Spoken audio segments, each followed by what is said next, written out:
Morning everybody.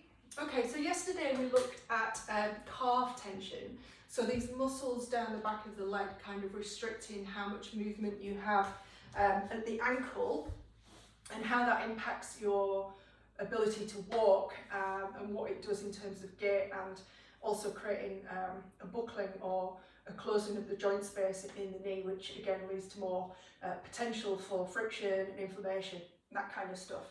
But we've also got the good old quad muscles to play with.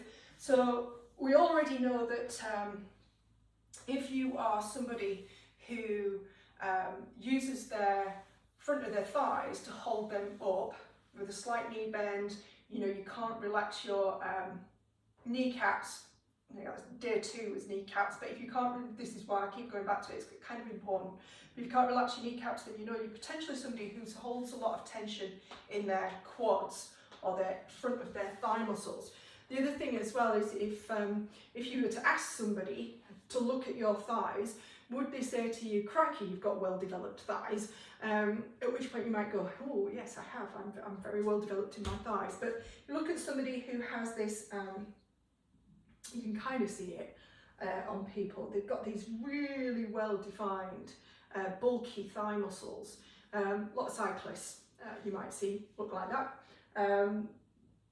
But it can be an overdevelopment through use as well. So the overuse or the development of tightness or more strength down the outside has a pull on the kneecap, because we said, the quads, they come down the front of the leg, they become a tendon, they cross over the knee, and in that tendon is your little knee bone sliding about. But because it's only attached via the tendon, in other words, it doesn't have any other attachment points, bony attachment points, it is held in place by other stuff.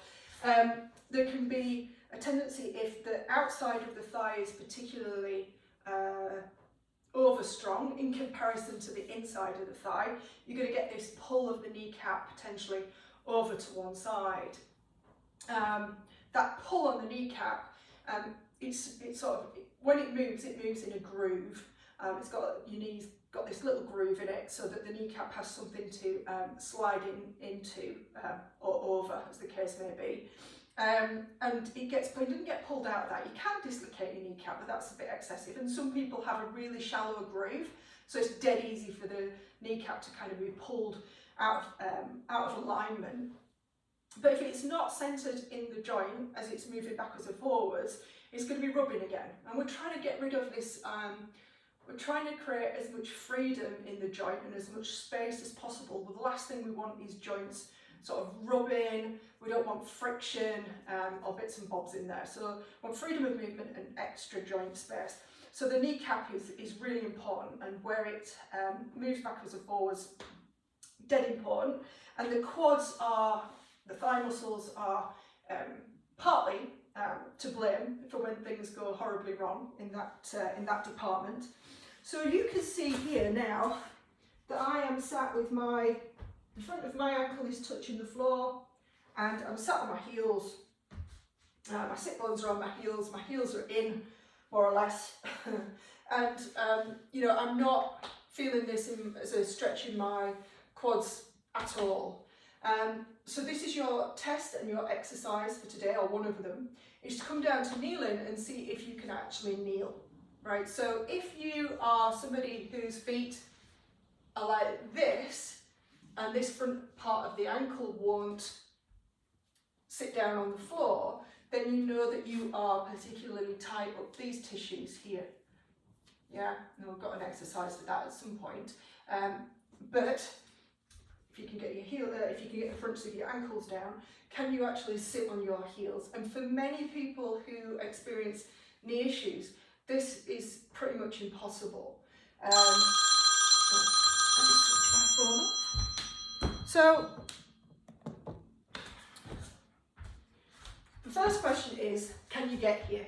The second question is, if you can't get here, why not, right? So when you come down to this position, is it pain under the kneecap, which tells you potentially, it's one of the reasons, tells you that because the quads are pulling the kneecap even more up and in, it's causing you discomfort under the kneecap, right? Do you feel it as a massive stretch across the thighs? In other words, you get to here and your body goes, nah, they're rock solid, I have nothing left. In which case, you know that there's some thigh tension going on. So when people come to stretching their front of their thigh muscles, their quadricep muscles, they get this exercise usually quite a lot, is to get hold of the leg, their ankle, and pull the heel to the bottom, and I will balance on one leg in a moment, is to get hold of their ankle and pull their heel to their bottom, right? And it's not that this is it's not like it's a bad stretch or anything like that, but when you come up and try this for yourself, to come into that position, what do you do to get there? So the question is, can you get hold of your ankle without distorting the rest of your body? So some people will get there by bringing the leg up in front, grabbing hold of their ankle and pulling it back. Some people will use momentum and go quick. Some people will come out to the side and then come back in. And some people won't even attempt to get to their ankle, and they'll hang on to the toes, because that's not half as bad as hanging on to the ankle. In other words, they're cheating by using the foot.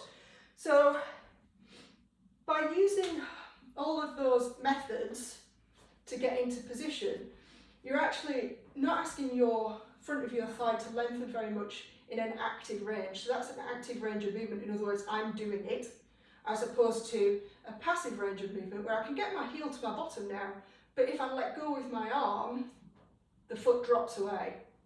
So that's the difference between flexibility and mobility. Flexibility is passive, I get hold, and mobility is how much have I got before it stops and I have to use the rest of it passively. And these are questions. This is like, we're playing with movements, you're noticing things about your body that perhaps you didn't realise before. So what do you do to get there? Are you a flinger? Are you a up in front and back? Are you an out to the side? Are you a foot grabber? Are you somebody who just goes, I can't get there, let alone balance on one leg? I can't get there. And all of that is fine, it's just stuff to notice.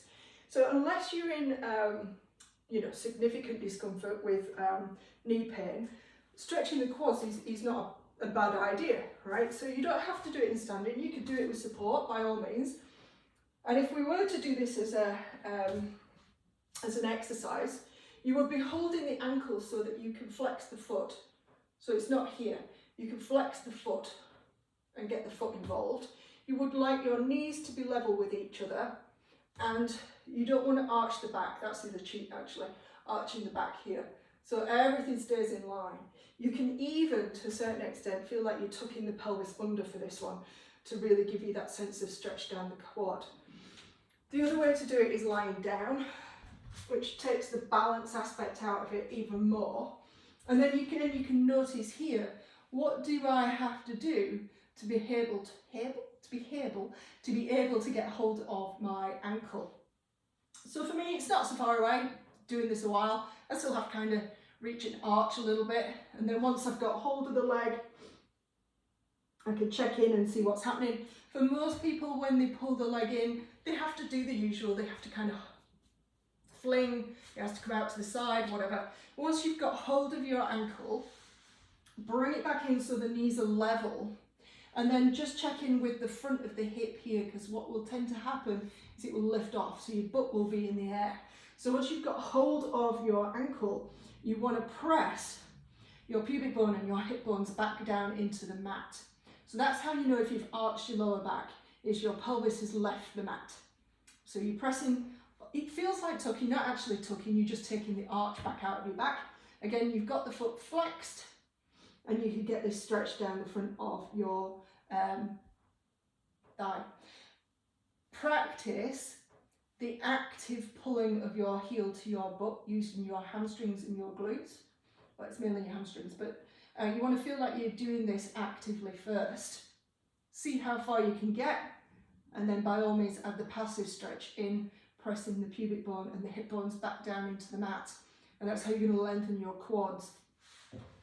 If you're particularly tight through the front of the leg, or your kneecap's not quite where, I'm going to say it's being tugged a little bit out of alignment by the outside of your quads being more dominant, then you're going to struggle with this because it's going to feel like the kneecap's drilling into the front of your leg again. So we'll cover, there's another exercise coming up that trains the inside of your quad muscles, so the inside edge, to help you realign your, what they call it, I'm going to call it your funny bone then, it's not your funny bone, your kneecap, your knee bone. So, how tense are you through the quads? What do you have to do to fling yourself about to get into a quad stretch position? And can you actually kneel down fully without experiencing discomfort? Let me know.